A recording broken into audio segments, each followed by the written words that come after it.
Hello friends, good morning. Shri Swami Samarth. आज काय special? तर आज आपण बनवणार आहे स्वादिष्ट चीज बटाटे ठेचा स्टफ पराठा. त्यासाठी आपण कणिक मळून घेतलेली आहे आणि आता आपण एक चपाती लाटणार आहे. त्यासाठी गोळे छान छोटे छोटे तयार करून घेतलेले आहेत. त्या गोळ्याला एका साईडने आपल्याला कांदा आणि काळ्या तिळाने कोटिंग करून घ्यायची आहे आणि एक साधी चपाती लाटून घ्यायची आहे अशा पद्धतीने.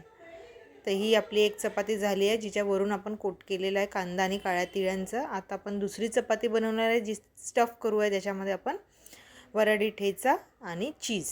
तर अशा पद्धतीने मी रेडीमेडच वराडी ठेचा यूज करते आहे. हवं तर तुम्ही घरचा लाल मिरचीचा ठेचाही यूज करू शकता. त्यावर मी लिक्विड स्प्रेड चीज घालते आहे आणि त्यांना असं चारीकडून लावून घ्यायचं आहे.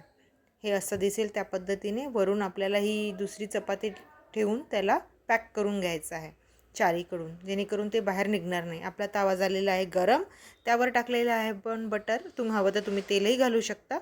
त्याने एक छान स्वाद येतो, एक मॉइस्ट स्वाद येतो. आपण आतला पराठा त्याच्यावरती घालून घेतलेला आहे, बटरवरती परतवून घेतला आहे. आपल्या एक साईडने झालेला आहे पराठा, तर दुसऱ्या साईडने आपण तो शिजवून घ्यायचा आहे. त्यासाठी आपण परत बटर लावलेला आहे त्याला. असा हा पराठा, स्टफ पराठा दिसायला तर सुंदर आहे, खायला पण स्वादिष्ट आहे. मुलांच्या छोट्या मोठ्या टिफिनवरती आपण लवकर सकाळी टिफिनवर बनवून द्यायसाठी खूप छान असतो.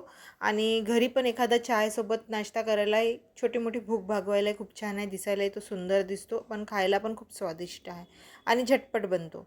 खूप काही जास्ती सामग्री लागत नाही याला. घरच्याच काही 2-3 वस्तू पदार्थांचा यूज करून आपण याला स्टफ पराठा रेडी करू शकतो. आणि आपलं जे आहे मुलांची छोटी मोठी भूक भागवू शकतो.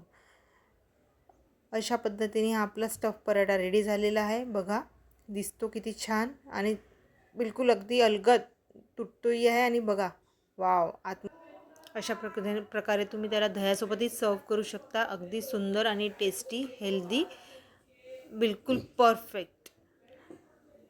रेसिपी आवडली असेल तर नक्की लाईक, शेअर, सबस्क्राईब करा. भेटूया नेक्स्ट व्हिडिओमध्ये. बाय.